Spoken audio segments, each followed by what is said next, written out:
বয়সের পার্থক্য যেমন, অভিজ্ঞতা ও বিশ্ব র্যাঙ্কিংয়ের ব্যবধানও তেমনই। মোহাম্মদ সাগর ইসলাম লড়াই জমাতে পারলেন না মাউরো নেসপোলির সাথে। প্যারিস অলিম্পিক্সের আর্চারির পুরুষ রিকার্ভ এককের এলিমিনেশন রাউন্ডের প্রথম ধাপে পথ চলা থামল বাংলাদেশের এই আর্চারের। বুধবার রিকার্ভ পুরুষ এককের সেরা ৩২-এ ওঠার লড়াইয়ে সাগর ৬-০ সেট পয়েন্টে হেরেছেন লন্ডন অলিম্পিক্সে দলগত বিভাগে সোনাজয়ী নেসপোলির কাছে। প্রথম সেটেই শুরুটা ভালো হয়নি ওয়ার্ল্ড র্যাঙ্কিংয়ে ৭৩তম স্থানে থাকা সাগরের।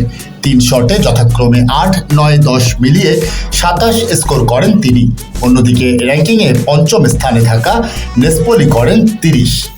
২০১৭ ওয়ার্ল্ড চ্যাম্পিয়নশিপে দলগত সোনা জেতা নেসপোলি দ্বিতীয় সেটও ২৭-২৬ ব্যবধানে জিতে নেন জমজমাট লড়াইয়ের পর। তৃতীয় সেটে শুরুটাও ভালো ছিল না সাগরের। ৩ শটে করেন ২৫ স্কোর। অন্যদিকে ইতালিয়ান প্রতিযোগী করেন ২৮ স্কোর। তাতে বিদায় ঘণ্টা বেজে যায় সাগরের। এ নিয়ে প্যারিস অলিম্পিক্সে অংশ নেওয়া বাংলাদেশের ৫ অ্যাথলেটের মধ্যে বিদায় নিলেন ৩ জন।